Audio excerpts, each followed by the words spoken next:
If you have been playing chess for some time now, you have probably heard from many chess coaches what you should do in the opening stage of the game. You should develop your pieces, fight for the center, castle your king, and these things are totally right, but today we're going to take things to the next level and learn three very important things that we should do in the opening stage, and the chess coaches on YouTube and on the internet don't actually mention very much.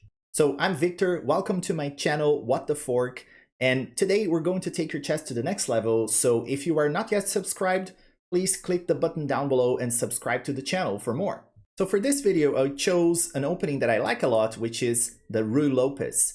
And the Ruy Lopez, you guys have probably seen this before, starts when you play e4, your opponent responds by playing e5, then you play knight f3, knight c6, very typical here, and this move marks the beginning of the Ruy Lopez or Spanish opening, which is bishop to b5. We are attacking the knight here, and usually the typical response from black here is to play a6. This is the most common move, the most commonly played move here, and here we know that the most common move for white is to just drop the bishop back, and that's why I'm going to teach you today that the first thing you should do in the opening is take your opponent out of their comfort zone.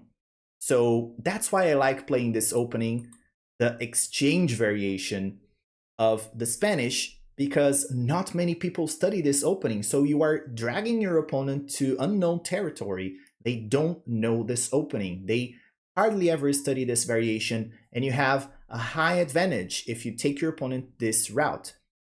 So what you should do, and this is the first thing you should do in the opening, besides all that stuff that we all know, develop the pieces, fight for the center, castle the king, connect the rooks, you know, all these things that we are tired to hear about, and people yet still don't do it. We have to do some next level stuff if we want to take our chess to the next level. So what we're going to do is try to play an opening that is not very popular. Try to drag your opponent to unknown territory. Try to play an opening that is not main theory. That's why I really like playing the exchange Ruy Lopez, because not many people actually play it. So they are expecting you to play bishop here, to drop your bishop back to a4. And when you do this, when you take the knight, they go like, wow, I haven't seen this for a long time, because people think this variation is outdated and it's very old and it's not very sound. But actually, it's a very sound opening, and your opponent can mess up very quickly here if they play, for example, b takes. You already have an advantage here. You already have an edge, a small edge, but you do, because the best option here for black is actually taking out from the center. If they follow the principles here, this has a lot to do with our second thing to do, our second tip for this video. If they take like this, they are not following a principle, which is like whenever you can capture something with your pawns, capture towards the center. So a lot of people are going to follow this rule of thumb, this principle. They're going to capture with the b pawn, and you already have an edge when they do that. So here, you're already taking your opponent into unknown territory. You are dragging them out of their comfort zone, and this is an advantage for you. So this is the first thing you should do. The second thing you should do when you are choosing an opening or playing an opening in the opening stage of the game is to make your opponent play natural moves that are going to get them in trouble.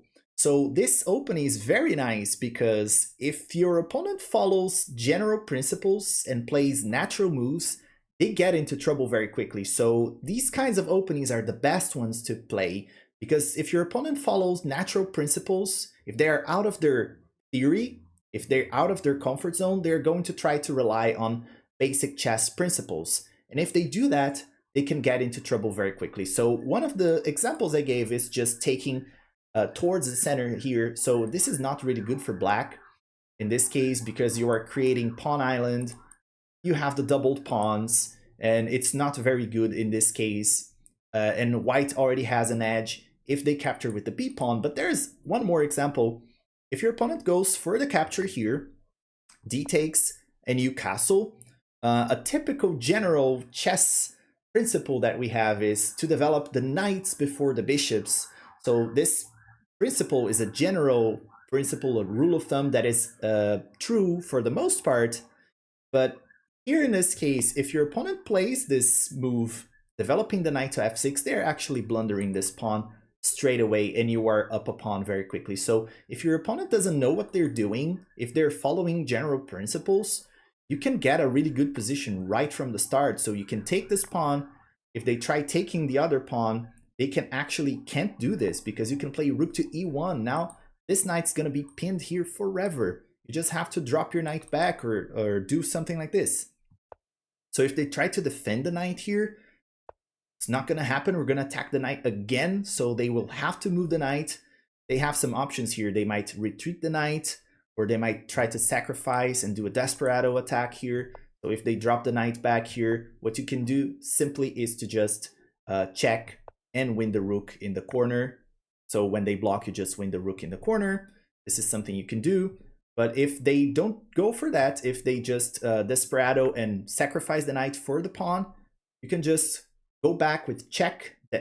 This is a discovery check on the king. They have to block. Let's say they block with the bishop. You can just take the knight and you're up a piece. They keep developing. You can develop with tempo. You can tuck your king to safety here. If they keep developing like castling, you can develop your bishop, and you can keep developing your pieces here, and you are up a piece. This is a winning position for white. So this is one thing you should do, especially when you have a position like this one.